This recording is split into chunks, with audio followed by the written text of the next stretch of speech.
as a species, fairly old, fairly ancient. And we operate on a pretty complex game space. We've got AI, we've got internet, high-speed internet, we got 4K.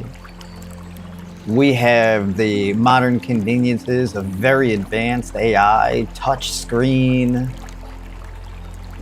You know, I can talk to people in different time zones, broadcasting live to anywhere from 10 people to 100 to 1,000 people at the same time. And y'all can see me in real time in high definition video. Y'all can see every nook and cranny in my face. Y'all can see each individual beard hair, right?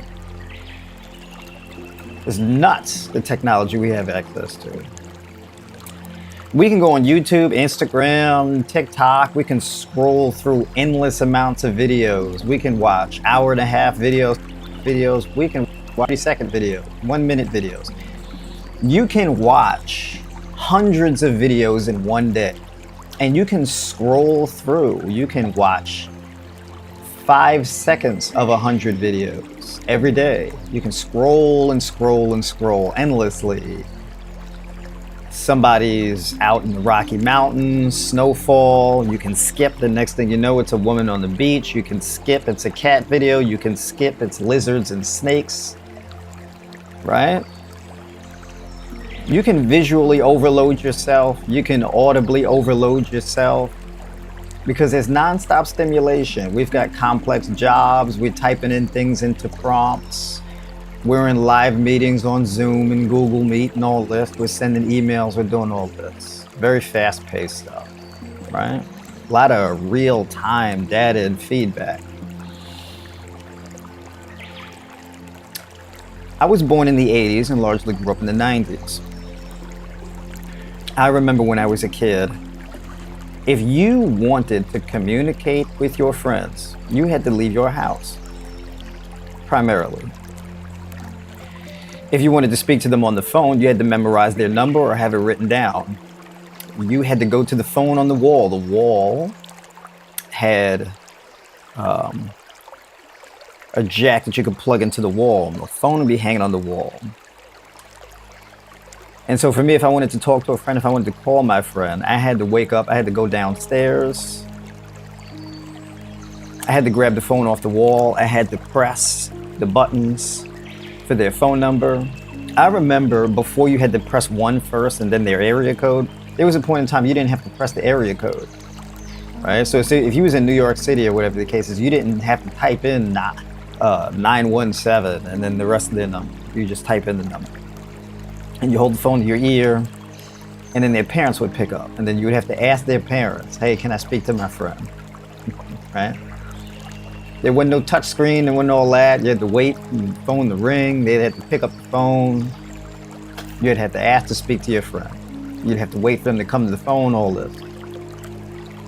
And the reason why you'd call your friend and get them on the phone is because y'all would coordinate to see where y'all were gonna meet up at. And you had to coordinate to see where you were gonna meet up at before you left the house, because you didn't have your phone on you. This is before like cell phones and all this, right? So you had to coordinate ahead of time.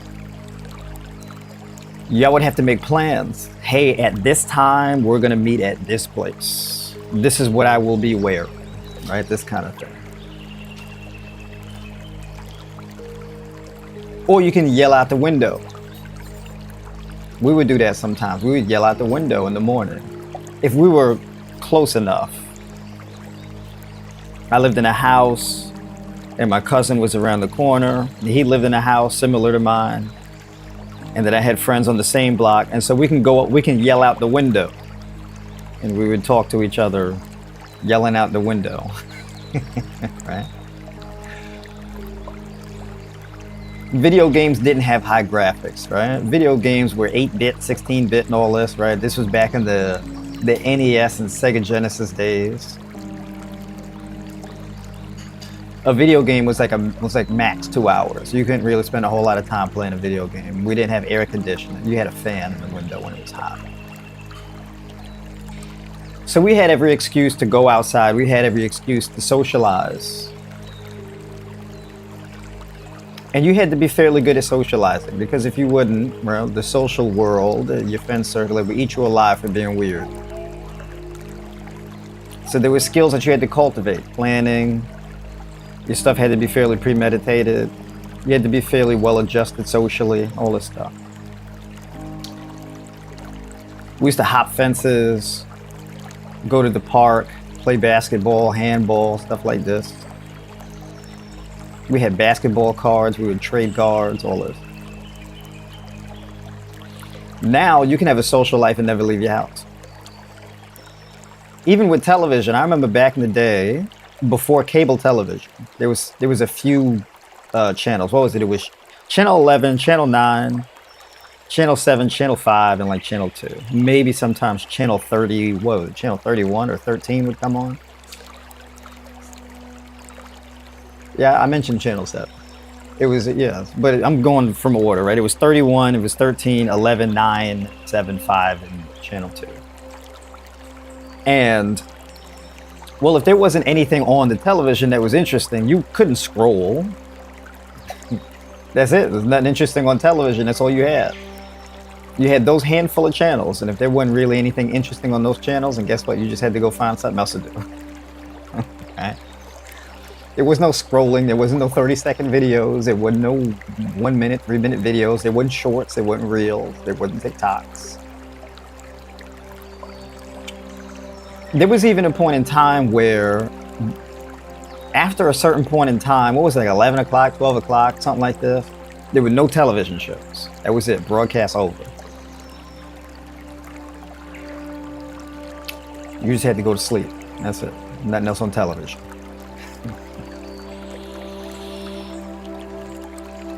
So, the world that we live in now, everything is really, really accessible. And so we have a lot of vices to contend with. You can watch television from your phone. You don't got to get up. You can stay in bed, have a social life, laying flat on your back in your bed. Our modern conveniences have opened the gateway for us to be really lazy. If you wanted to learn something, there was no Google back in the day. At most, you had like Ask Jeeves or something like this. But for the most part, you had to like leave the house and go to the library if you wanted to learn something. You had to go into a library and you had to find your book in alphabetical order. So you had to go to the section in the library with the particular subject topic, and then you'd have to find the book according to alphabetical order.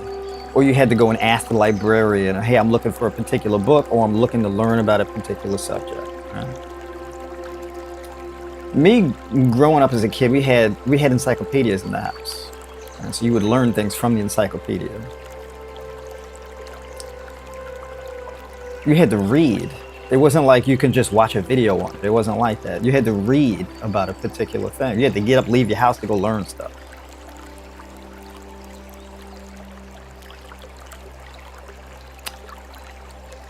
So we have a new set of problems, and we even have old problems today that have been turbocharged. So I'm bringing up the old school stuff and the nostalgia, kind of dating myself, but to set the context of what I'm talking about now. We tired. We tired, boss. Right? We are more worn out than we realize. It's one thing to work a physical job and be worn out physically. Being worn out physically is one thing. Being worn out mentally and emotionally is another thing. Because once you wear out your brain chemistry, everything else is shot from you. Your physical body can recover way faster than your mind can. Right?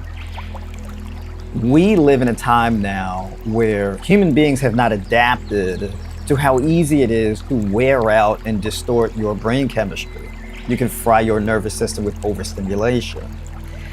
And the human body is designed to protect us from overstimulation. A very simple example of this is pain. If you experience enough pain, your pain receptors will shut off, even to the degree where your brain will shut down, you just pass out, to protect you from that overstimulation. Once you've passed your pain threshold, boom, lights out. We have dopamine, right? And we can be put into a dopamine feedback loop where we're pursuing novelty. This is the thing about TikToks and Reels and Shorts and things like that. You can just keep scrolling and it's a new thing every single time. Every new piece of content is a novel piece of content. And you get a dopamine hit from it. And dopamine hit after dopamine hit after dopamine hit after dopamine hit gives you all this increasing, escalating level of stimulation. And you can be overstimulated, and your brain will protect you from that overstimulation. And one thing that happens is those dopamine receptors become burnt out over time.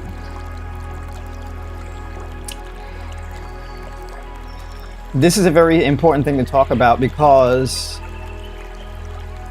we're dealing with decision fatigue. We're dealing with a numbness. Drive is diminishing. We're not as motivated as we used to be. We think it's an age thing. Oh, when I was younger, I used to be able to go all day. I used to be a lot more motivated, but I'm getting older now, and so things are kind of slow down. It's not really age. It's not really that. You're tired. We tired, boss. We tired. It's important to know that your physiological age is very different than your chronological age. How many years you've been on the planet is not really a thing that determines how much energy you have. It's not really that. It's how many decisions you have to make, how much stimulation you've experienced over time. And look, these things, you rack up a debt and they wear you out. If y'all have been following me long enough, what do I always tell you to do? I always tell you, hey, you gotta narrow your focus. Because narrowing your focus protects you from this overstimulation. Because you get overstimulated, you get burnt out, you don't feel like doing anything. If your diet plan is too complicated, you gotta be putting all this and that and mixing this and that. You gotta stir this, you're gonna turn the temperature down on this, turn the temperature up on that. You gotta chop this, dice that. So go back to stirring this, put this in the oven this amount of time. You gotta do all this type of stuff. Look, you can do it every once in a while, but when you're doing that on a daily basis, it will wear you out emotionally. It's too overstimulating. It's too much going on. Even if you're used to doing it. Look, this is why people get tired of meal prep. It's a lot of moving parts. And now combine paying taxes, paying a mortgage, paying bills, paying credit card bills, handling deadlines, going to work every day, working long hours, raising kids, nurturing a marriage. Then you're on YouTube, Instagram, TikTok, then you're working out, then you got to remember to meal prep. It's a lot of stuff. All these things, they build up on you, they weigh you down. Us as human beings, we have limitations. We're not evolved for life to just be coming at us like this all the time in this complex fashion. We're not really evolved to do that.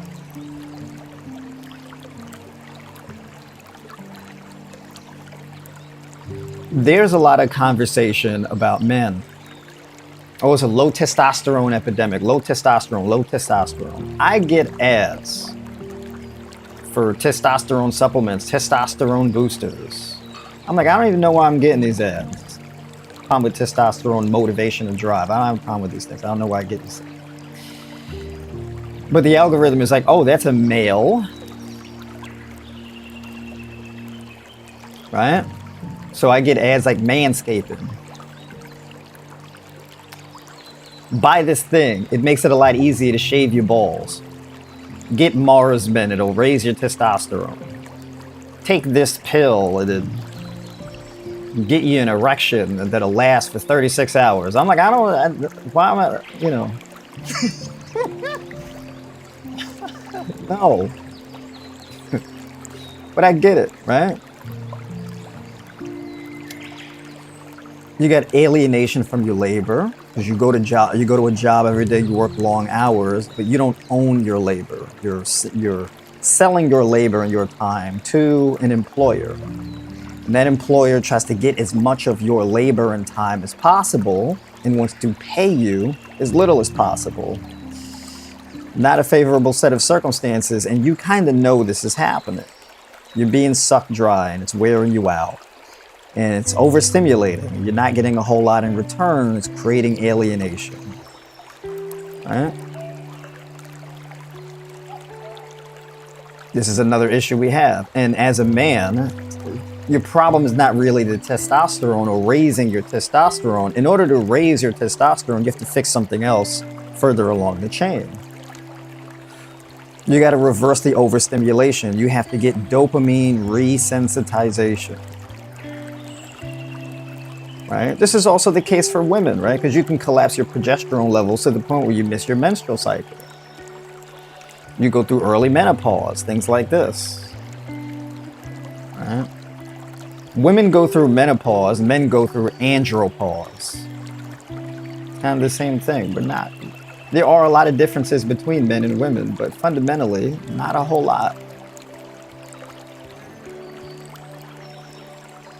So, having the context and the awareness of what our issues are. It's this overstimulation. I'm over here getting ads, like I said, for, hey, take this to, use this to shave your balls, then put this pill under your tongue for an erection and arousal, and then take this thing to raise your testosterone.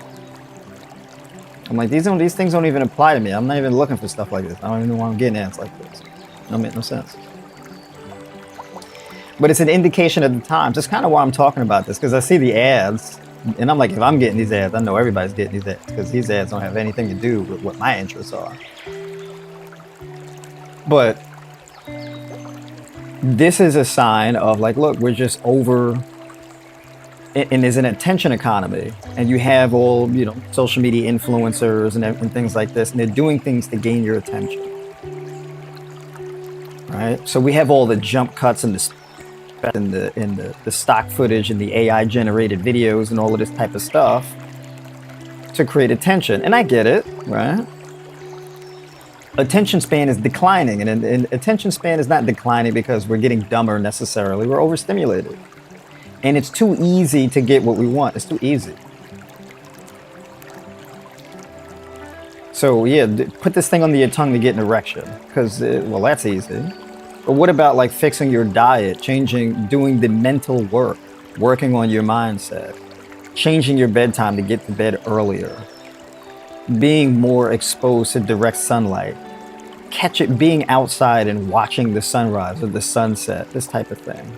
Nurturing your marriage so that you're naturally more attracted and closer to your spouse, right? These types of things. Well, that sounds complicated. Can I just take a pill? Right? I got to cut out all of this stuff that I like to eat. I got to exercise. I got to sleep well. I got to have a strategy that's conducive towards improving my brain chemistry so that I can have higher testosterone. Can I just take a pill? It's too accessible, right? There's a problem with things being too accessible. And we're not adapted to that. That's not normal.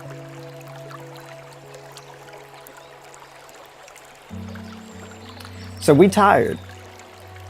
That's really what it comes down to. We tired. So what do we do? The only thing we're left with doing. You have the choice, proverbially,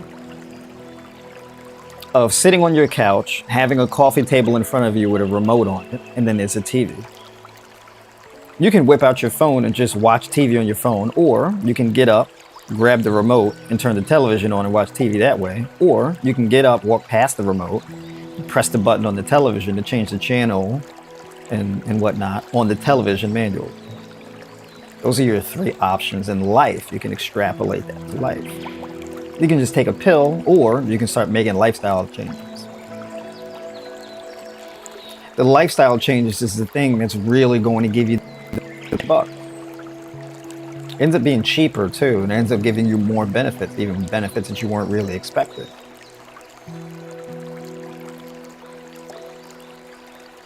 When's the last time you've been outside for a walk without your shoes on?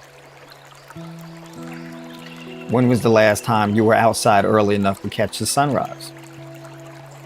When was the last time you had a day where you just ate fruit for that day? When was the last time you've spent the whole day in the woods? Sat at a waterfall, right? Or a rushing river. Right? When was the last time you've done these things? When's the last time you went foraging? When's the last time you went foraging with your spouse and your kids?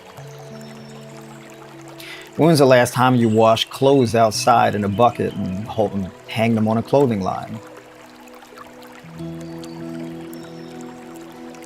These are things that could be a bit antiquated, but they're very close to what the human experience is supposed to be. And the further away we deviate from the mean, the more stress there is. There's a gravitational pull pulling us back to the mean. And so the further away you drift, you start to lose yourself.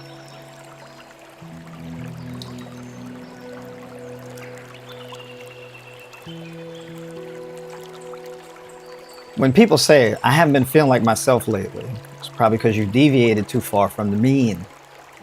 So you got to find your way back home. You're way out ahead of your skis. You're way out too far from home. You got to come back.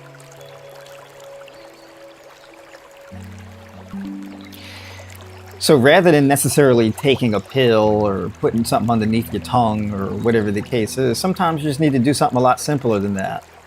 But there's just more steps to the simple thing, and it's finding your way back home. It can be back home literally, or it can be back home spiritually. Finding your way back home to your kids, finding your way back home to your spouse, finding your way back home literally, finding your way back home to where you grew up, where you were born. Finding your way back home to yourself. You've been on a long journey, and that long journey, well, at some point, you got to come back around. You got to come home. So what is home? What does that look like? When you strip away all the complications. I've been coaching for a long time.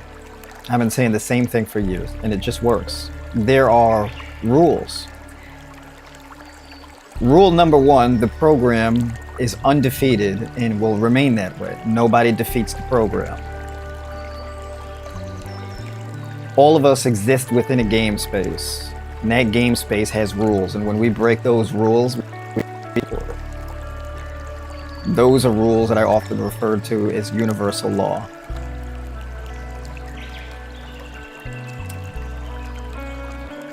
At the top, and what I've been talking about this whole entire time, convenience is a great place to visit. It's a terrible place to stay. You lean into the conveniences way too long, they make you weaker. Your bones become more brittle, your tendons become weaker, your ligaments become weaker, the muscles shrink, your metabolic health declines, and you age.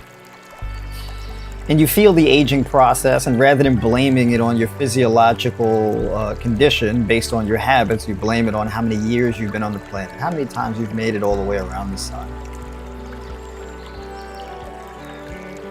So people say, well, that's just a product of getting old. Maybe not. It's often not the case. You can slow down aging. You can reverse your aging. You can do both. You can. I've done it. I know people who've done it. But you got to follow the rules, right?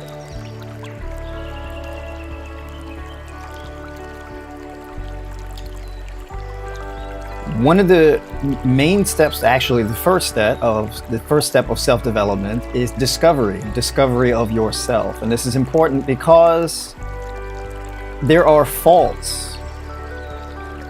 You may be struggling financially, struggling economically, struggling socially, and you can blame it on the political climate, you can blame it on the economy, you can blame it on other people, right? Everybody's just dumb. Everybody's just so angry all the time. Everybody's lazy. Everybody's this, everybody's that. You can blame everybody. You can blame all your politicians. You can blame social media. You can blame all these externalities. You can't. I'm not here to tell you you're wrong, but you may be skipping steps. And another important rule is do not skip steps. Order of operation matters. It's like when we're learning algebra, and there's an abbreviation called PEMDAS, right? Y'all remember that? Order of operations, right? You do everything first in the parentheses, and you work backwards from there. What was it? Parentheses equals multiplication, division, addition, subtraction.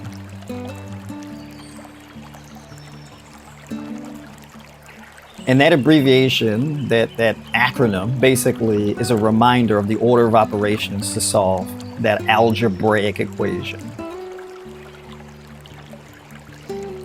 So if you do the subtraction first, wrong. You do the addition first, wrong. You do the multiplication first, wrong. Parentheses equals multiplication, division, addition, subtraction. PEMDAS, right? Order of operations. It's a mathematical law. Same thing applies to life itself. Life in a nutshell is math. It's all math. Please excuse my dear Aunt Sally. That's okay. Yeah, there you go.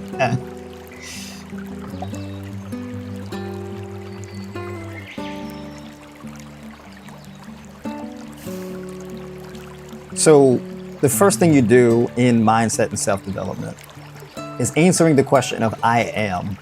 I am. Number one, before you go to anything else, I am. Everything starts with I am. What is the essence of who you are? What are you? You choose. There's not really a wrong answer. The answer is whatever, Us as human beings, we can choose to be whoever we want to be.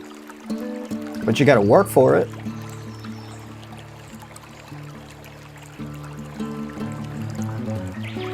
Individuality is a very real thing across human beings. We're all very different. We're all very much the same in a lot of ways, but very different. And the thing that makes us unique is we get to choose whatever we want to do. You want to be an engineer, you want to be a doctor, you want to be an artist, you want to cause chaos, you want to reduce chaos, you want to create order, you want to disrupt order, whatever you want to do. You choose. But I am what? And before you can say, I am a doctor, no, that's not the essence of who you are. That's the thing that you do. That is an occupation that you practice. I say I am. It's the essence of who you are. I am curious. I am vibrant. I am attractive. I am playful. I am childish. I am wise. I am stubborn. I am rigid. I am traditional. I am agile. I am creative. I am rhythmic.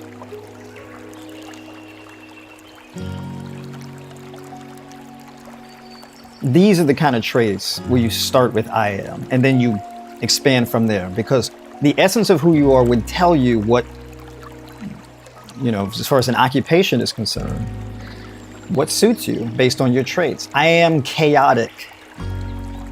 Well, you may be good at leading a revolution or part of it, right? Of course, there's got to be a hedge to the chaos, right?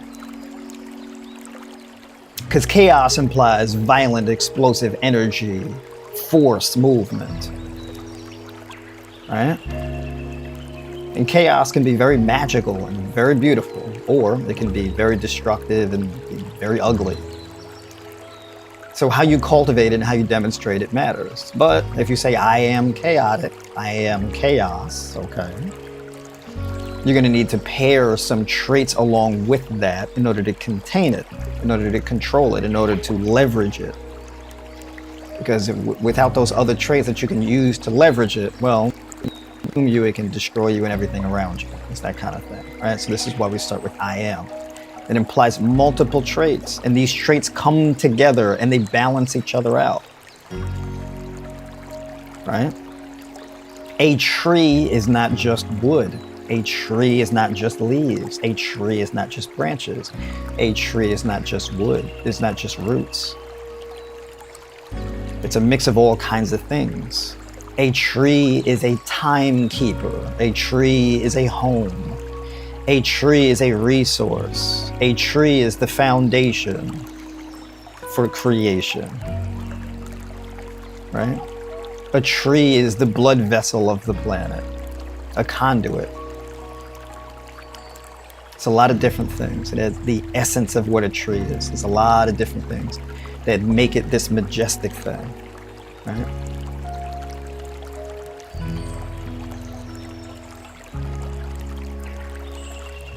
Once you answer I am, and you have those traits, then you can extrapolate that out onto what you do. And that's when it can be, I am a mother, I am a father, I am an engineer, I am a builder, I am a networker, right? You can be a networker. You can bring various people together.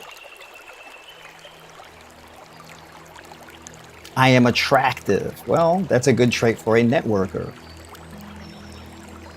That's a great trait for an influencer. I want to influence people to pursue their best version of themselves. I like that. That's what I'm attempting to do now.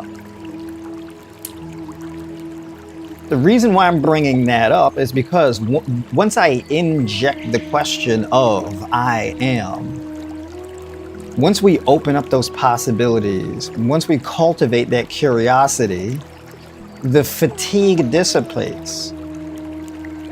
We tired, boss. Well, have you considered this? Oh, what's that? Well, this opens up all these opportunities and allows you to get better rest and recovery. Oh, for real? Oh, tell me more. Once you take your mental bandwidth and you plug it into curiosity and opportunity and potential, the fatigue starts to dissipate. It's a counterweight. It's a pivot. That's the gateway to freeing your mind and recovering your mental and emotional bandwidth. This is what happened in my personal life. I've been through some very dark times. Very dark. I've lost everything in my life. Felt like I had nothing left. I went through massive failures, major losses. My first biggest set of major losses caused me to be a minimalist. And minimalism is one of the things that saved my life and has allowed me to be able to get to where I am now.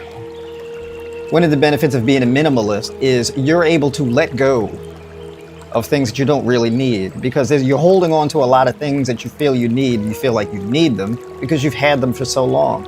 You're not willing to part with them because there's a sentimental and emotional value to all these things you're holding.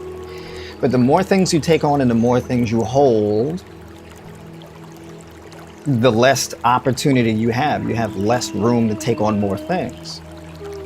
You're over encumbered. So either you willingly become a minimalist or you'll be forced to do it later, because you can only hold on to so many things. You only have 2 hands, 10 fingers. So minimalism. But you got to start with the question of I am. I am is a willing engagement in minimalism.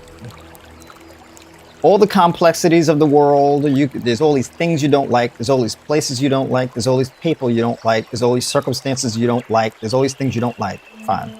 Let's take all that off the table for a second. We're just going to focus on I am. It's a form of minimalism. You've just removed all these other things. You're just going to focus on this very narrow thing. I'm a basketball player. No, that's the thing you do. I am a parent. No, that's a circumstance. I am fat. That's a circumstance. That's not an I am. It's not I am fat. That's a set of circumstances. I am is the essence of who you are. It's not a body weight. A body weight is a thing that's subject to change. You walk 6 to 10 miles a day, you eat a certain way, and then that trait vanishes. Is that still the essence of who you are? No, it's a set of circumstances. It's not an identity trait. You don't identify with circumstances. I am a parent. Well, God forbid there ends up being a day where you are no longer a parent. Is the essence of who you are gone? No. I am a doctor. Well, what happens if you can no longer practice being a doctor? Do you lose the essence of who you are? No. It's a thing you do. It's an occupation. It's an externality. It's very important. That's why I say minimalism, focusing on the essence of who you are. Everything else stems from that. If you cannot answer I am, you're going to be real tired, because confusion, misunderstanding, it creates fatigue. It's very exhausting to engage with something you don't understand. It's very fatiguing, it's very exhausting to constantly engage with something that's confusing. It's like being in a relationship with somebody, they're not a clear communicator, they're gaslighting you, all this. It's like, all right, you know, I don't even want to have this conversation. It's wearing me out.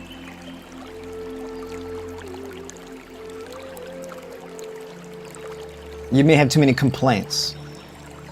Lord knows me personally, I have a lot of complaints. I take time almost every day to air my grievances and complaints. I do this. People tell you should never complain. That's not true. You should. You get your complaints out. Once you get your complaints out, you move on. It's important to know what your complaints are. But once you get your complaints out, there has to be a next step. What's the next step? You got to go back to minimalism. What do all these complaints stem from, and how much control over these complaints do you have? Because your complaints may be a thing that ignites the fire for you to do something. And hopefully what you do is more beneficial to your life. I got complaints about the economy. I got complaints about our politics. I got complaints about our social dynamic. I got complaints about these things. I got complaints about being under the constant threat of economic duress. I got complaints about these things. I got complaints about our food system, the vulnerabilities in our food system, the competition between capitalism and human well-being and flourishing. I got complaints about these things. These are valid complaints. But let's scale back to the essence of who I am, who we are, and then analyze, well, how much control do you have over the about? And then where is most of your control? Where is most of your control? Out of all the things in your life, the things you like, the things you don't like, what do you have the most control over? I do one-on-one coaching calls Monday through Saturday. So if you're interested in that, hit the link in the description of this video and book a call. Pick whatever day and time works best for you, and I'll talk to you soon. And then you lean into that control. And expanding on that control and using that control in order to change a set of circumstances that you have the most control over, that spills into other areas of your life. I don't like the economic duress, but I've found a way to be able to print money when I need it. I found a way. And I'm getting better at printing that money. And within a year, 2 years' time, my ability to be able to print money on demand is going to significantly change my life. It currently is. I'm laying the foundation for it now. Right? But I found that because I'm like, well, how does money actually work? How does it move? Why does it move the way that it moves? You had to boil it down in its simplest form. Where is most of the money? Who has it? Where is it? How is it moving? How fast is it moving? Once you figure that out, you know what to do, right? Human health, your human metabolism. At the end of the day, the human metabolism is governed by inflows and outflows, giving something to get something. Something in is something out, right?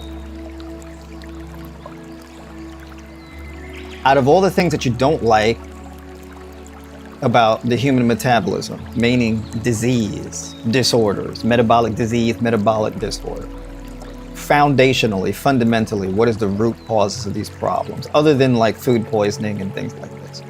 If you had to boil it down in its simplest form, what is it? Well, one of those things I can tell you is dehydration. Cool. So if you want to improve your metabolic health, what is a primary thing you have to do? What is a key fundamental thing that has to be in your plan to improve your metabolic health? Hydration. There's a lot of friction between energy usage and energy cultivation. Your body produces energy for you to use, but if you're using that energy faster than your body is producing it, there's a lot of friction there. You have two choices. Either you use less energy so that you slow down your outflows so you can cultivate more inflows, balance out the scales. That's one thing, right? Or you can get better at energy production, energy cultivation. You can do both. You can do one or the other. If you're tired all the time, you're fatigued all the time, one of your top priorities is finding energy leakages. There's a lot of your energy that is going towards something. You may not even realize it. You're just hemorrhaging energy in these sneaky little ways. You find out what those things are. Where's your energy going? You may have to do some accounting. Where is it going? It can be little energy leaks. Where are they going?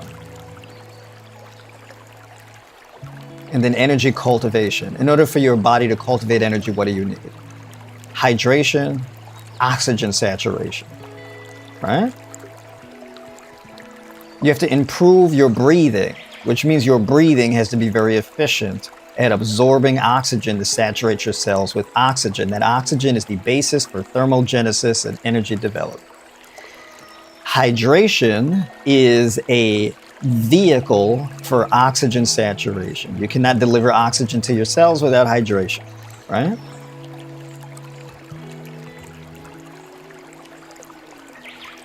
So these two things, you focus on optimizing these two things, you increase your energy.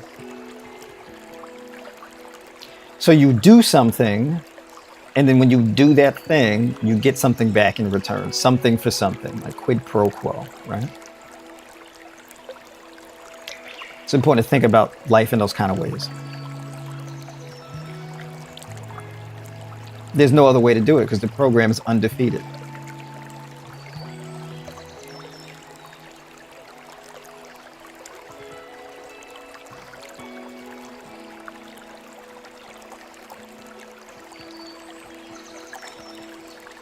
The Manscaped shaver is a dope shaver. Yeah, that's true. I'm over here taking shots at Manscaped. It's a good device. I ain't gonna hate on it. Yeah. I haven't necessarily needed one, but you know, I'm not a hairy individual. I was just making the point of me sending me ads that don't got nothing to do with it.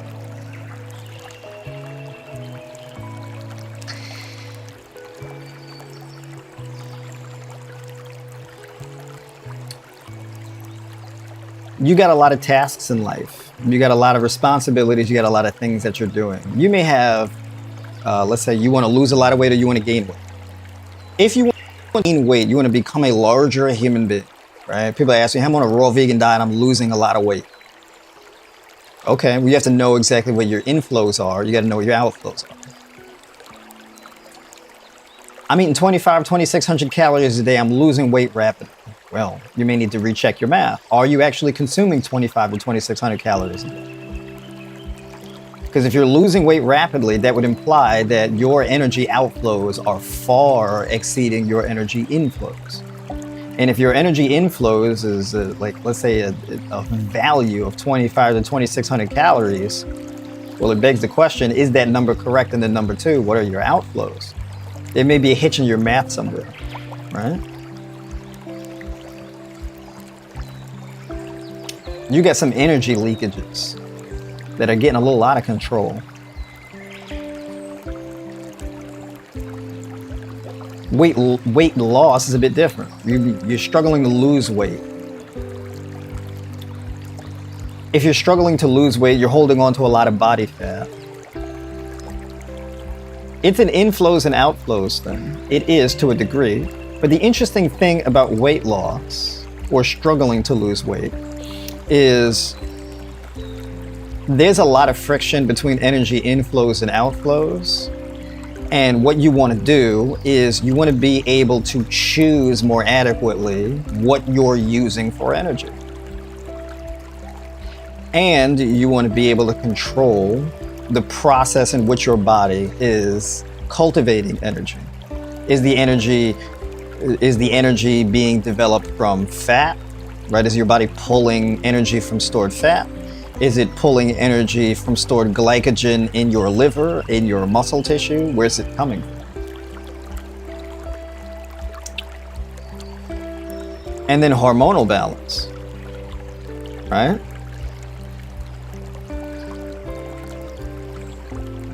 Because your hormones dictate the energy development process.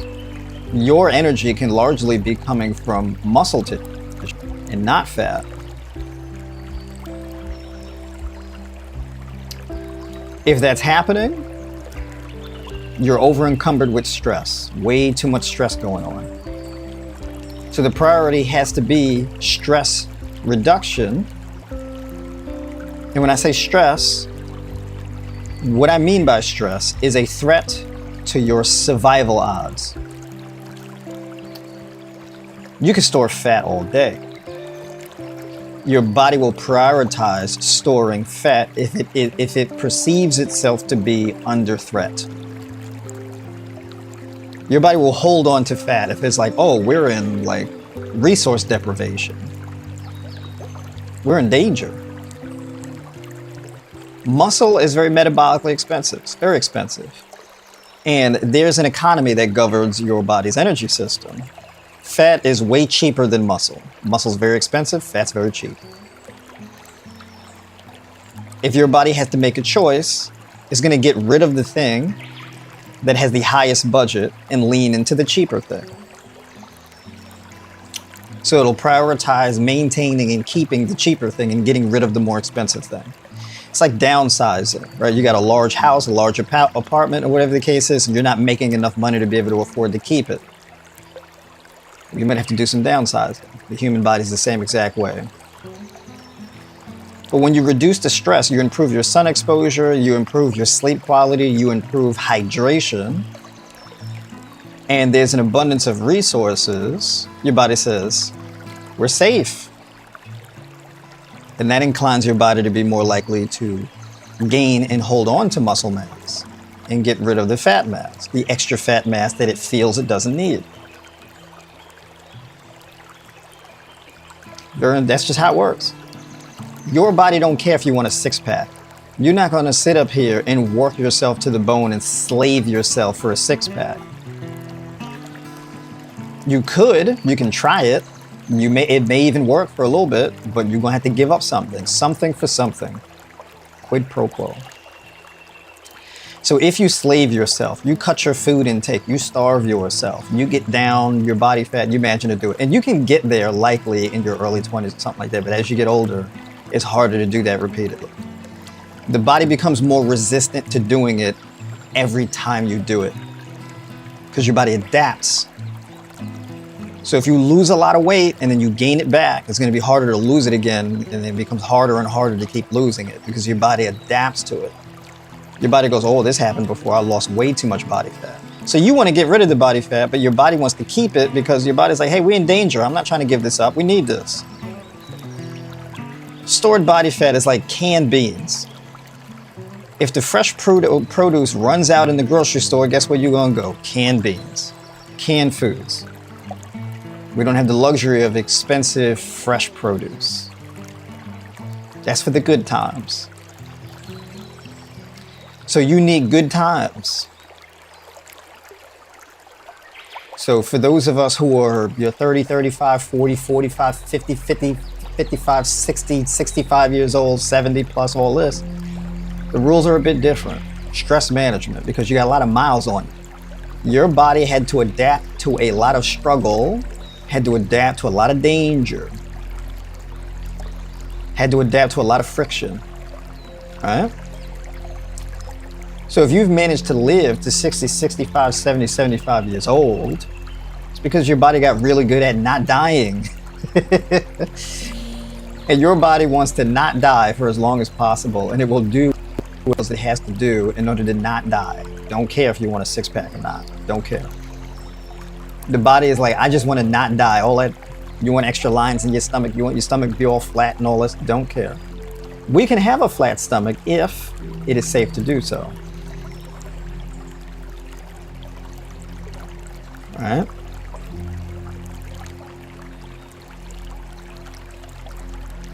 Terms and conditions. You will never defeat the program. That's why I'm always harping on stress management.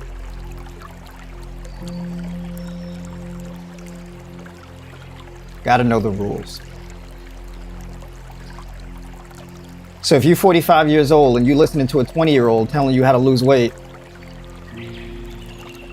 major discrepancy there. Totally different set of circumstances, because you wouldn't be listening to that 20-year-old about anything else.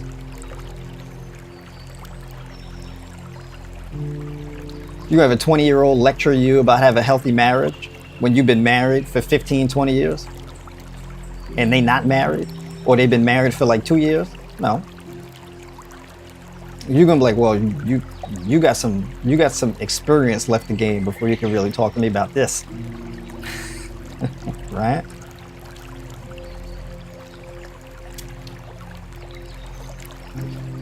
Everything pretty much works that way. It's not really about the person's age, but it's about knowing the rules. It's about having the experience.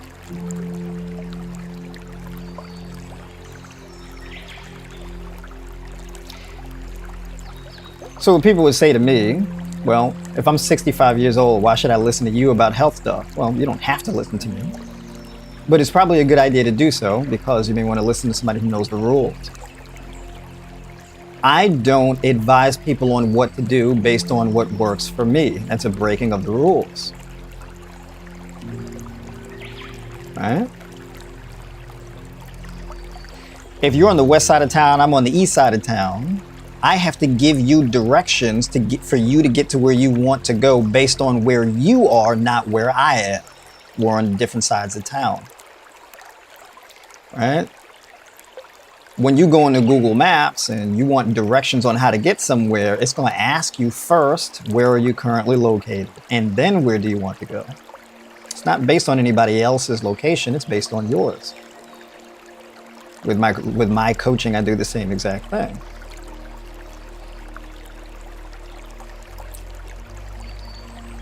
It's not about what I do personally. So people ask me, hey, what do you do? Well, don't worry about what I do. Unless we're starting from the same place.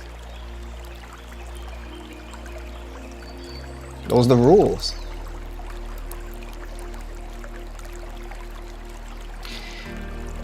So, knowing the simplest thing, right? Because you start from baseline of what the rules are and you make sure you don't break the rules. When you do that, you get a lot of energy from doing that. Inflows and outflows.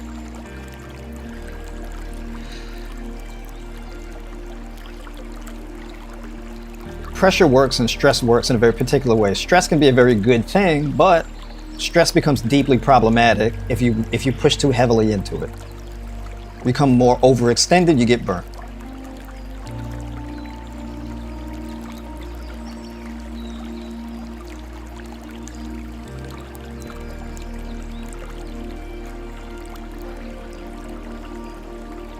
Ooh.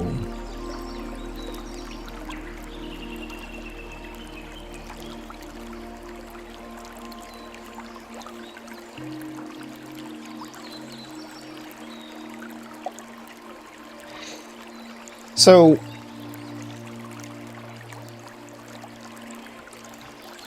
here's an example of that. And I apply the rules of stress to fitness. Stress, for example, builds muscle. But too much stress breaks down muscle. Stress, you only benefit from stress when you recover from it. So if you're going to take on a lot of stress, well, you have to know, okay, well, when are you going to stop? So if you're like, hey, I want to lose weight, so I'm going to run 10 miles a day. How long are you gonna do that for? I'm gonna do it for as long as it takes in order for me to get to my goal weight. What if you accumulate the fatigue from the stress too high before you can reach your goal weight? What happens?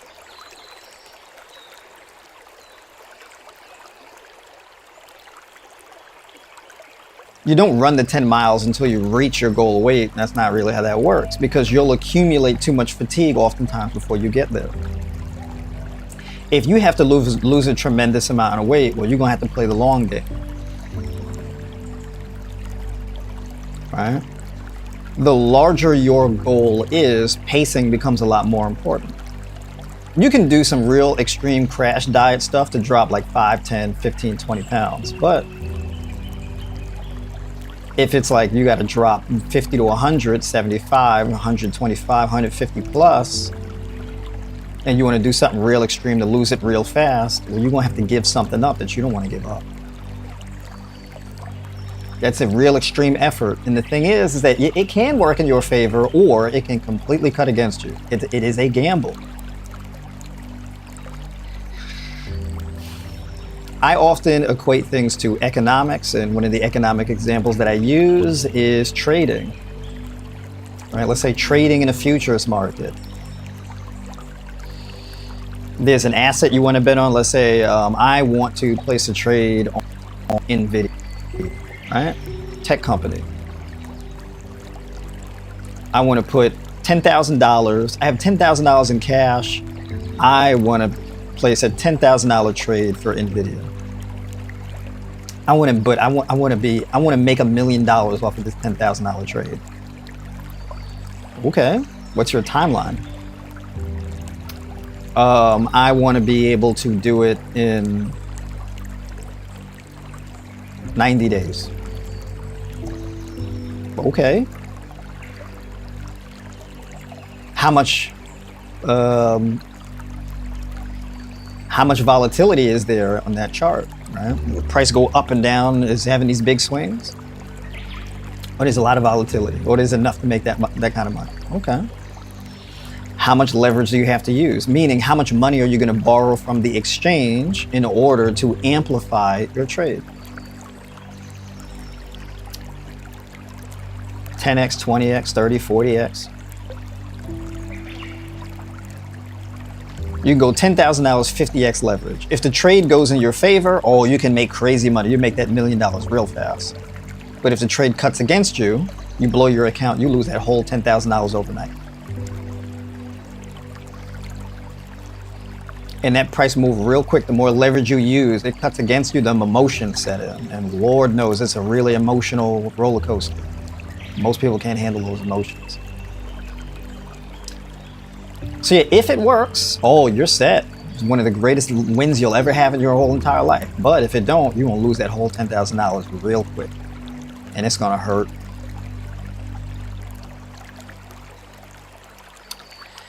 As an individual, especially if one of your traits is chaos, that may be fine for you. I'm all right. That's what I do. I'm chaotic. I take these huge risks. Either I fail big time or I'm deeply successful.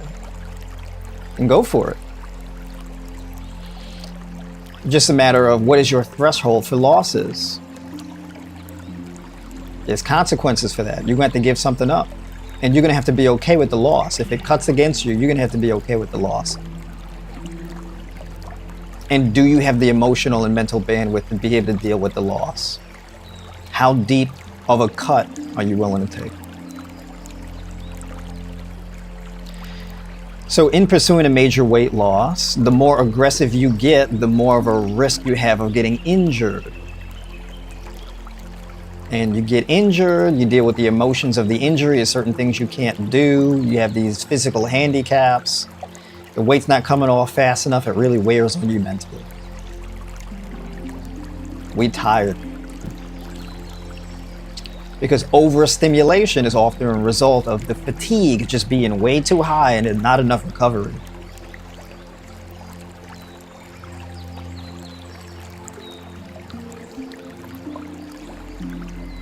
Ricardo, what's going on? Good morning.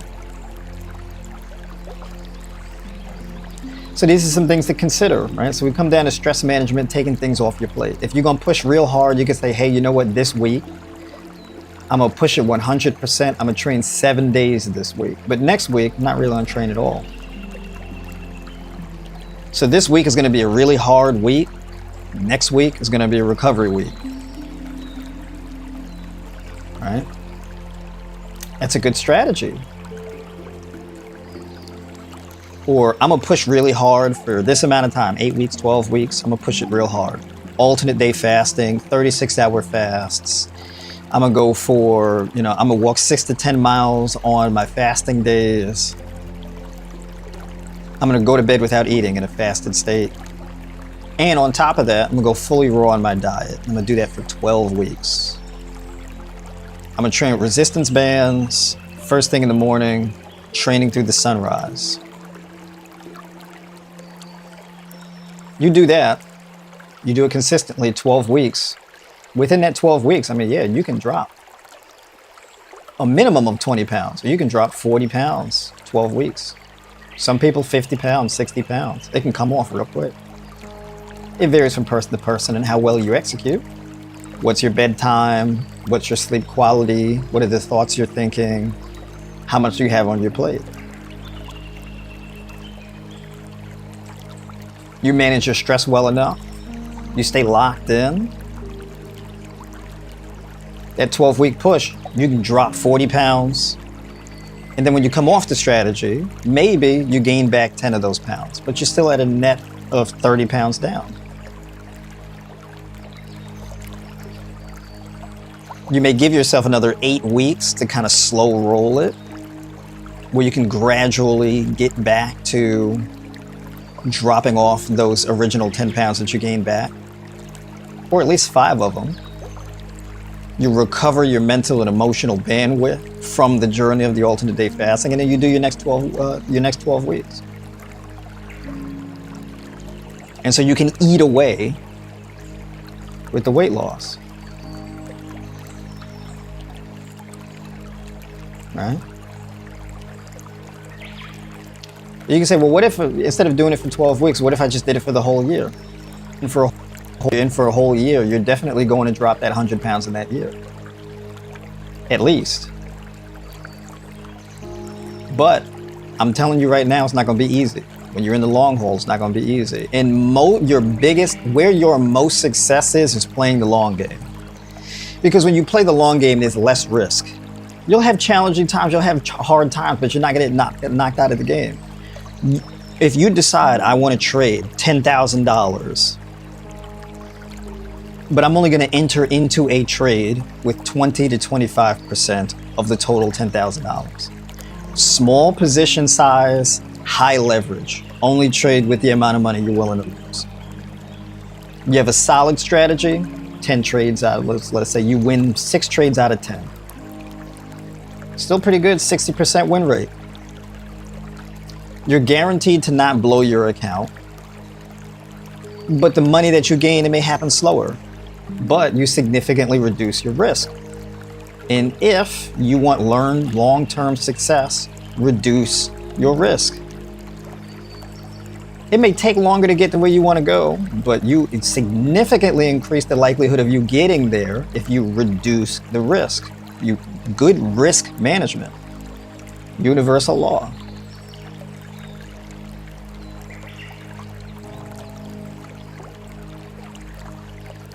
The only time you put risk management to the side and you go all in, high risk, is because you're desperate and you ain't got a whole lot of time. Then you can get extreme with it. You get into a really risky bet, but you do that because, well, the long game is not on the table. So if you don't have time, well, then that's when you have to take more risk.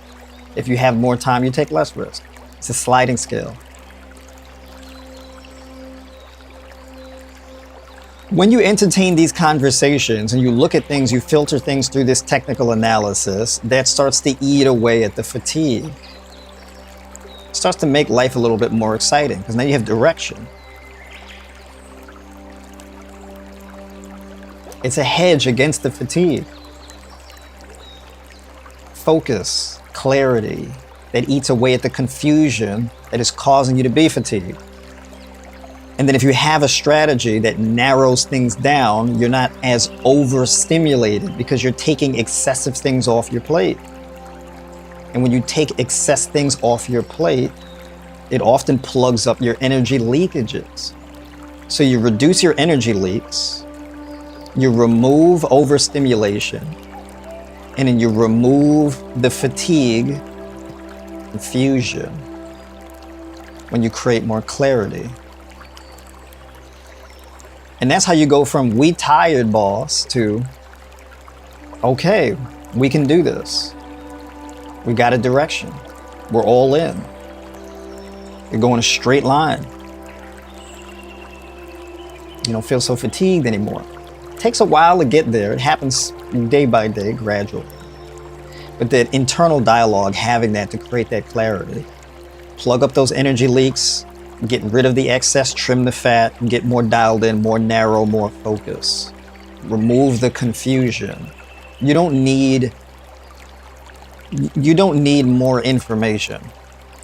Not really. You need better information. And better information produces more clarity and is less feedback. It's more narrow. That's why I go to the rules. Inflows and outflows. Most of us are playing the long game. The only time you play the short games because you don't have time.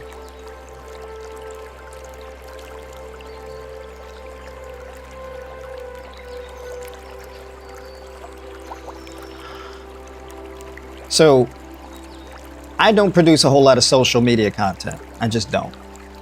I don't use social media much. I can't. It's too much. I don't want all this dialogue and stuff in my head. I don't like a whole lot of other people's thoughts in my head. I don't like it. It's too much.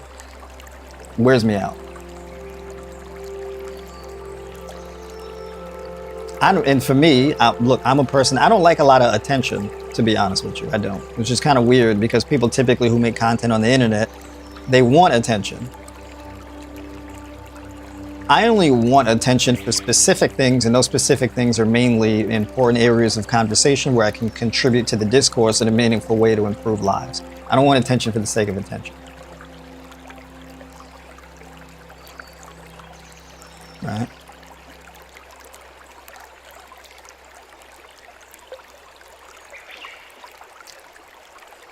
You can probably tell by the type of content that I put out and the frequency. Conversations like this are very important to have. It's important for me, it's important for you, it's a very important conversation to all of us who are here. And it's very intentional. The music, the sound of the water, my pacing, my delivery when I tell you things, the emphasis on very specific points, the emphasis on the rules, the essence of who you are, narrowing these things down, giving you the economic examples, all this kind of stuff. You would have to watch this back a couple times because it is a lot of information, but it needs to be because I have to give you the full picture. I don't like piecemealing the information because then people come back and they're like, well, you said, and I'm like, well, it's context dependent. So I try to give you as much of that context up front as I can.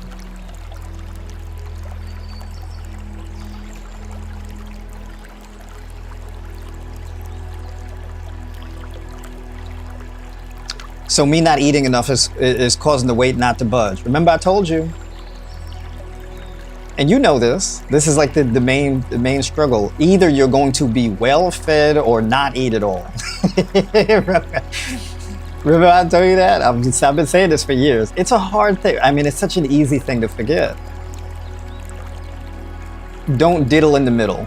I did a live stream on this. I did a separate video about this. I doubled up on that topic. Do not diddle in the middle. Either you're gonna be well fed or you don't eat at all.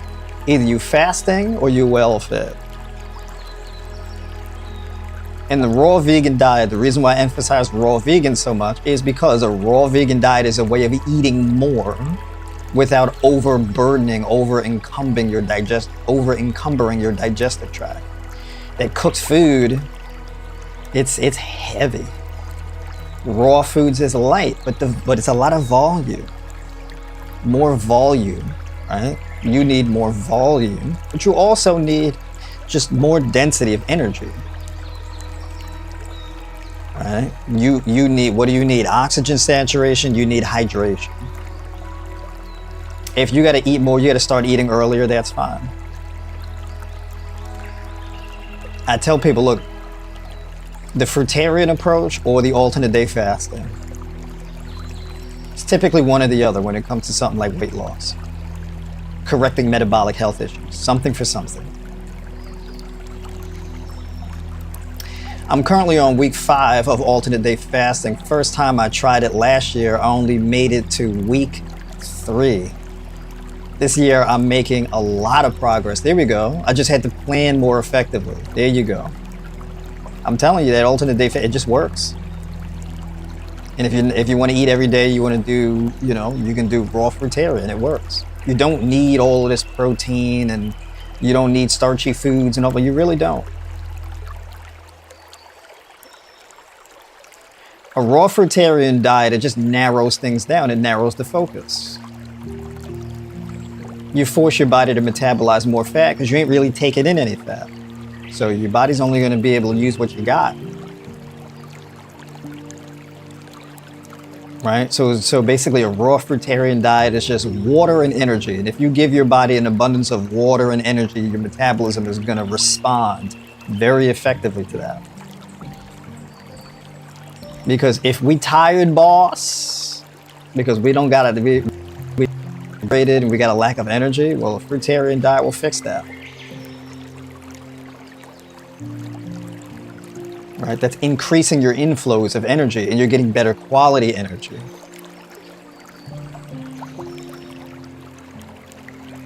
Starchy foods, one of the biggest problems with the starchy foods is it's dehydrating. It absorbs a lot of the water. It's drier. Fruit versus like your starchy foods that you gotta cook, those things have 4 times the energy density, but the fruit has 4 times the water. So you get 4 times the hydration. So the energy in the fruit is oftentimes more accessible for use immediately from the fruit, which is what makes it a better energy source.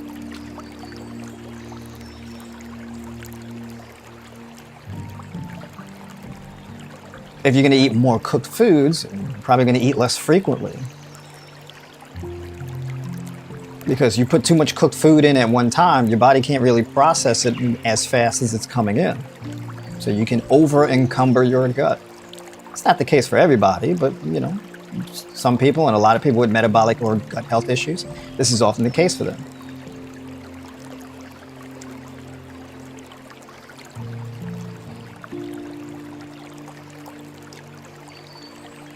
Whatever I suggest is based on what the rules are. How can we better manage inflows versus outflows? How do we plug up our energy leaks? How do we improve energy cultivation? Sun exposure. I always emphasize sun exposure. Sun exposure is a key part of energy cultivation. The further away you are from the sun, the harder it is for energy cultivation. The only reason why there is life on Earth is because of sun exposure. You remove the sun exposure, everything dies because there's poor energy cultivation.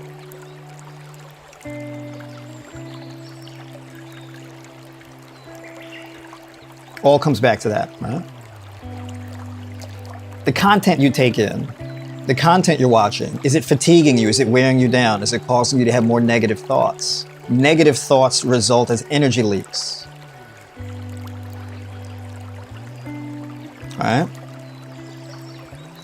If you're listening to music, positive vibes, if you're watching live streams like this, well, it's the opposite. This is more conducive to energy cultivation. It's all a matter of managing inflows and outflows.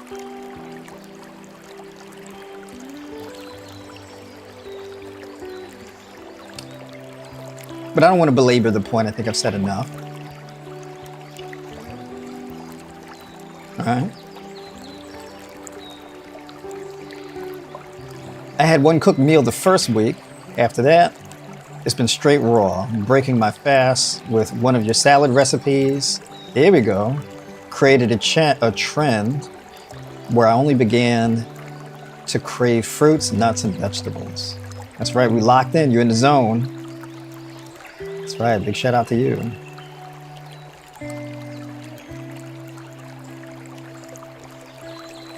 And welcome to the community. Good to see you jumping in here.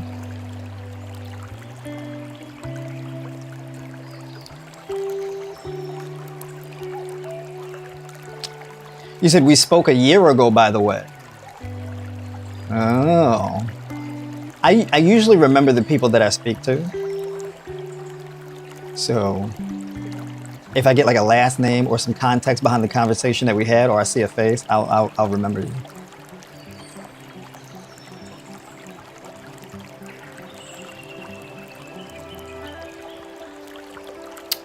I'll open up the floor real quick. Anybody want to get on the mic in Discord, ask me the questions, anything like that?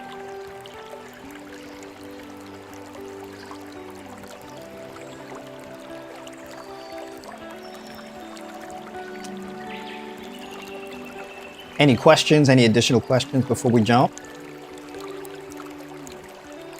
I guess I got one question. There we go. My man Jay, what's going on? Good morning. Good morning. Sorry for joining late. I did get that little bit of extra sleep. I guess the question I have is like how important, because it's somewhat related, I guess maybe. How important is the night supplement? Taking the night supplements, and then because those are the ones that I tend to forget. Like I do really good with all the morning stuff, but then at the end of the day I forget. Or the end of my end of days are a lot less productive than my beginning of the days. So just kind of curious about those evening supplements like magnesium and other things. I haven't been taking them as much, but maybe you can jolt me a little bit. So it's the zinc, the magnesium, and what else? So I get in the morning I do the zinc and I do the magnesium, what's that, the one that starts with a B? Biglycinate? Biglycinate, yeah. And then often I get the vitamin D in with the first meal. And then I haven't been doing the other ones after that. I think supposed to, at night you said to switch to magnesium, glycinate. And there was something else, I forget. Maybe it was taurine or something, I don't know. No, I think GABA. So as far, because if we're talking about at night, that implies like sleep quality. So as far as sleep quality, the stack is going to be zinc, magnesium, 5-HTP, and GABA. You don't have to do all of those, but those are some of the top ones. Taurine can go either way, because taurine gives you more energy when your energy is low, and it has a more calming effect when your energy. So it's a stabilizer, right? Taurine creates a higher level of mental and emotional resilience. It balances brain chemistry. Taurine is very interesting because it's an amino acid that is not really used in the building blocks of proteins. It's more of a medicinal amino acid, right? So you have non-essential and you have essential amino acids. It's a conditionally essential amino acid. It's really important for managing things like the size of your cells, how much water is being retained in your cells. It modulates in cellular inflammation, where it reduces cellular inflammation and then balances out water, hydration levels, things like this. Taurine is a really good way of balancing out the body. So if you're having difficulty sleeping, taurine can improve your sleep quality by balancing out some hitches somewhere in your brain chemistry. So that might have been one of the reasons why I would have recommended taurine at night. All right. Taurine is really good for things like edema and neuropathy, generally speaking. Right. However, it's a bit circumstantial. I think it's not really going to help a lot if you're doing something that is actively creating high levels of inflammation in your body. So you would have to address that thing first in order for the taurine to really work. Ideally, you should be using both at the same time, stopping the thing that's causing the inflammation, and then the taurine helps to balance things out on the scales. GABA increases the conversion of glutamic acid and converts it into gamma alpha butyric acid, which is basically a calming thing. Glutamate or glutamic acid is excitatory. The GABA is the opposite. So glutamic acid should be higher earlier in the day, and then it should convert into GABA as you get later on into the day as the sun goes down. So supplementing with something like GABA at night helps you to calm down at night and get into a deeper sleep.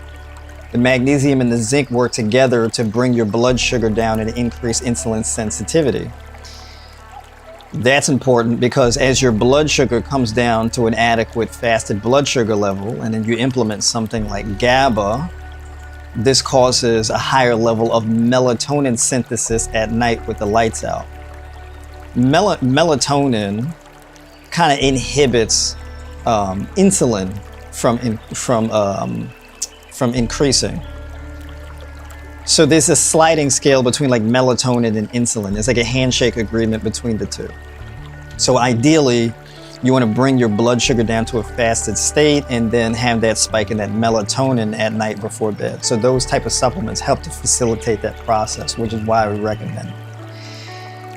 The worse your sleep quality is, the more important those supplements become. All right. Now, you don't have to take those supplements. You don't have to. You could supplements with a fruit bowl at night. So maybe like before bed at night, you're having grapes, grapefruit, tangerines, mango or kiwis, things like this. You can have like a mix of fruit before bed, and the fruit will give you a temporary blood sugar spike, but have your blood sugar come down faster, give you hydration, and those fruits that have a higher level of B6, which causes an increased conversion of tryptophan into 5-HTP. This stimulates a higher level of 5-HTP, GABA, and melatonin synthesis, right? So serotonin converts into melatonin in the brain, it's secreted and allows for really good sleep quality. So the fruit bowl at night actually helps to do that. Right? So there's multiple ways to do it. It depends on your lifestyle or what you feel more comfortable doing, that type of thing. So there is an individualized approach to it. Right? So I would ask you, on a scale of 1 to 5, how would you rank your sleep quality on average?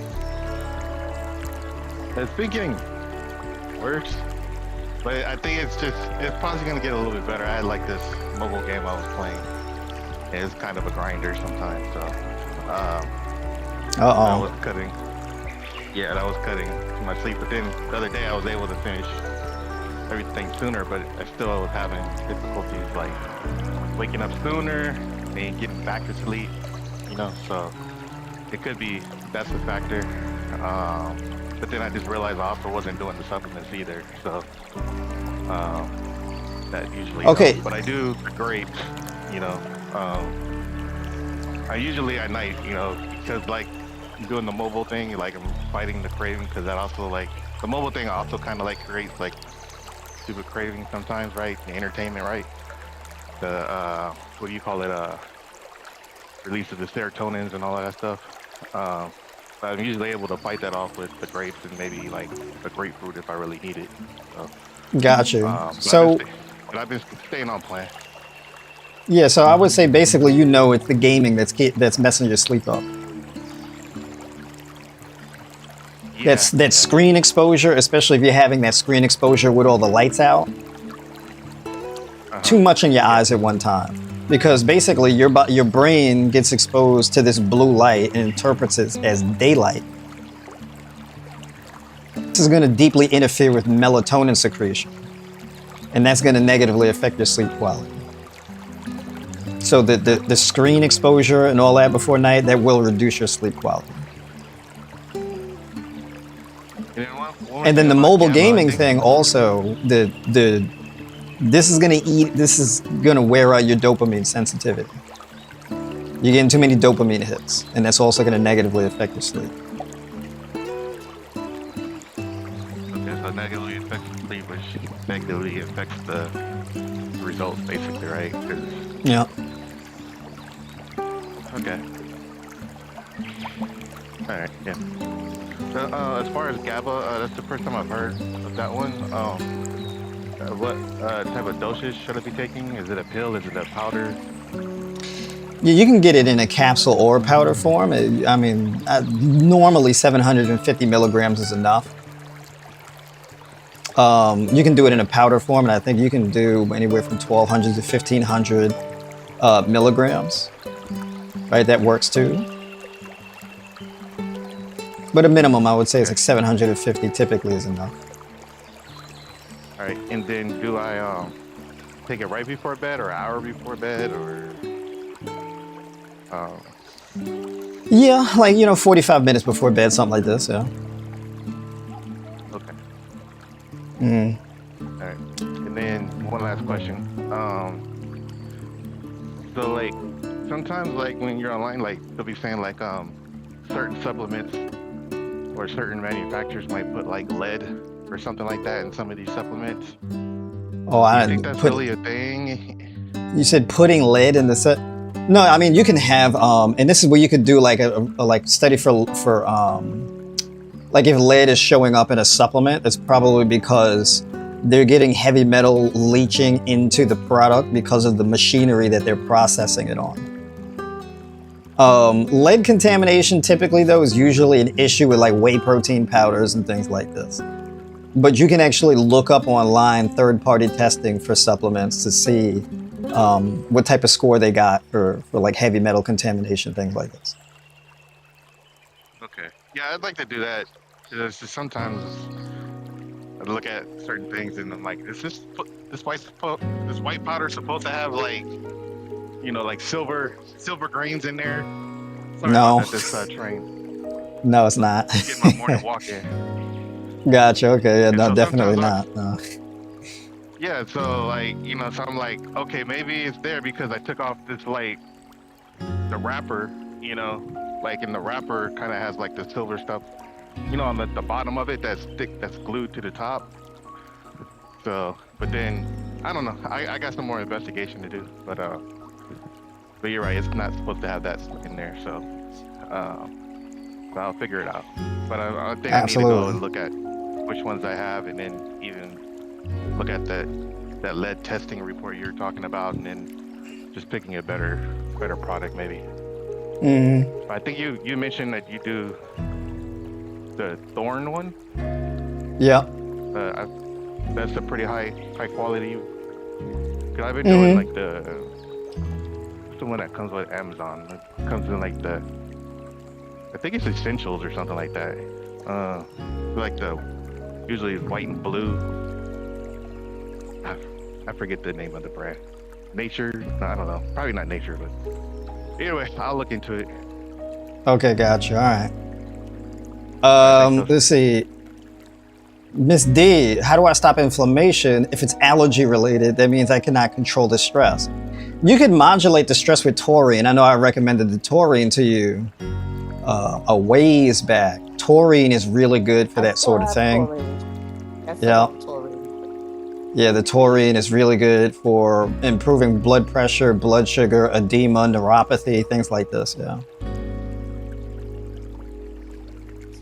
Okay. So yeah, basically, I would say 2 grams at a time, maybe like 3 times a day. They give you a total like 6 grams. So you could do taurine first thing in the morning. You could do it in the afternoon and do it at night before bed. All right. Taurine doesn't have a taste, so you don't got to worry about a bad taste or anything like that. It's not like a thick powder or anything like that, so it's pretty easy to take. You don't need to flavor it or anything like this. All right. As far as allergies is concerned, in my experience, that's mainly like a gut health issue, which we talked about. So gut health remains the goal, right? As far as improving that gut microbiome. And staying hydrated. As long as you stay hydrated. I've had seasonal allergies, things like this. So them kiwis, I know is a big deal. Papaya, mango, your berries, that watermelon, cantaloupe, honeydew. your avocado, your tender leafy green vegetables, fresh parsley, oregano, basil, right? These things are really important for that gut health.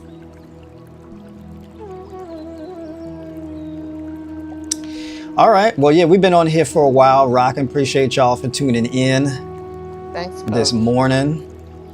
Absolutely. Pleasure talking to everybody. Much love. And catch you on the next one. Tribe community members will be back here Thursday, 7 p.m. Eastern for the Tribe Community Group Coaching Call. And Public Square Live will be back on next Tuesday morning, 9 a.m. Eastern. Join the Tribe by Noir community, where we talk all things fruit, fasting, and fitness. This is member-exclusive content similar to live streams like this one. And in addition to that, you also get access to all of my guides and coaching programs. The High Raw Vegan Nutrition Guide, the Alternate Day Fasting Guide, my resistance bands and bodyweight training, conventional weightlifting programs, the 3 steps to self-actualization, mindset and self-development. All that, as well as all of the things that I will be adding in the future and things that I have been adding to make things more informative and easier to digest over time, gradually improving things. So join us, and I'll see you on the other side. Link is in the description below.